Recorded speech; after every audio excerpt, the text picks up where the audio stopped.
Dans l'épisode de Demain nous appartient du mercredi 22 février 2023, Romy, Dounia Cohézin, retrouve Karim, Sami Garbi, pour le petit déjeuner et lui annonce qu'elle a un entretien d'embauche avec Victor Brunet, Farouk Bermouga.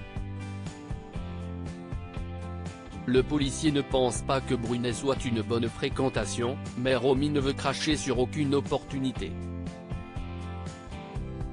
Elle promet à Karim de faire très attention. De son côté, Brunet s'est fait beau pour son rendez-vous avec Romy, ce qui n'échappe pas à Timothée, Grégoire Champion. L'homme d'affaires reconnaît qu'il a rendez-vous avec une femme pour qui il a un faible, mais il n'est pas sûr que cette dernière veuille la même chose que lui. Lors du rendez-vous, Brunet propose à Romy de devenir la gérante de son futur hôtel en rénovation. Il est persuadé que l'affaire est bonne, mais il n'aura pas le temps de s'en occuper lui-même. Romy n'est pas sûr d'avoir les qualifications requises, mais Brunet est sûr du contraire. Il lui propose d'aller visiter l'hôtel à 17 h. Sur place, Romy demande à Brunet pourquoi il fait tout cela pour elle. Ce n'est pas parce qu'il lui a sauvé la vie qu'il doit désormais se sentir responsable d'elle. L'homme d'affaires lui assure qu'il n'est rien. Il a juste envie de lui donner une chance. De plus, maintenant que leurs chemins se sont croisés, il veut voir où cela peut les mener. Romy lui demande de lui laisser le temps de réfléchir. Bart évite Adèle et découvre qui est Stéphane Bart. Hector Langevin ne répond plus aux messages d'Adèle, Aliénor Bouvier, depuis qu'il a découvert qu'elle avait un petit ami. Roxane, Raphaël Volkov, et Sarah, Camille Genot, lui conseillent de clarifier les choses avec la jeune femme, mais Bart n'a pas envie d'avoir une conversation compliquée. De plus, il a peur d'être blessé.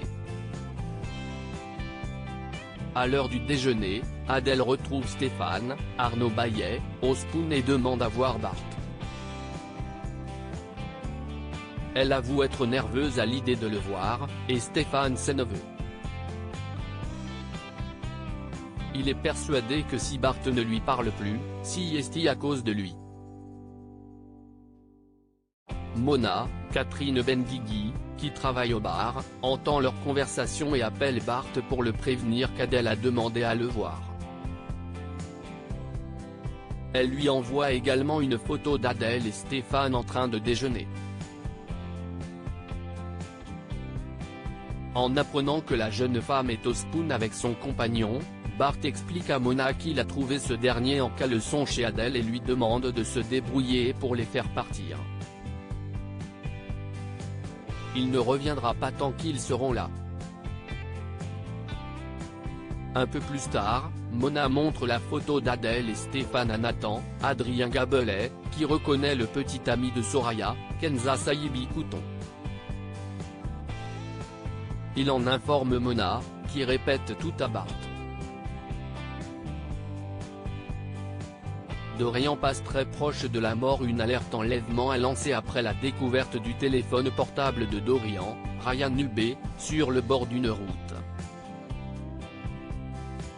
Les policiers pensent d'abord que Dorian a été kidnappé à l'endroit où son téléphone se trouvait, mais le bornage de l'appareil dit le contraire.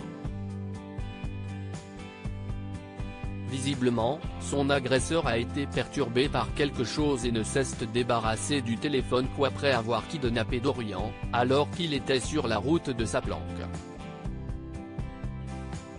Grâce à cette erreur, Martin, Franck Monsigny, Georges, Maël El Ajaoui, et Lisa, Naïma Rodrigue, identifient un chantier où pourrait se cacher l'agresseur. Au même moment, Dorian se réveille dans une maison en travaux.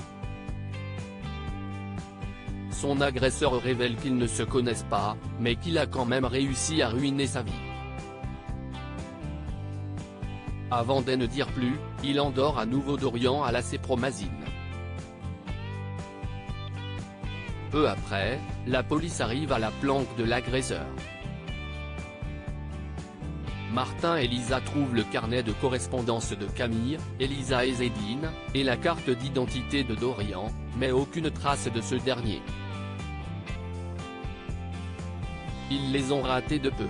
Au même moment, l'agresseur suspend Dorian à une grue avec le molache autour de lui. En se réveillant au-dessus du vide, l'adolescent se met à paniquer. De leur côté, les policiers identifient la camionnette de l'agresseur sur une route proche d'un chantier naval. Aurore y part sans attendre avec Étienne. Il ne tarde pas à localiser le jeune homme. En voyant son fils suspendu à la grue, Étienne escalade de la machine et réussit à l'en faire redescendre. Traumatisé, Dorian s'effondre dans les bras d'Aurore.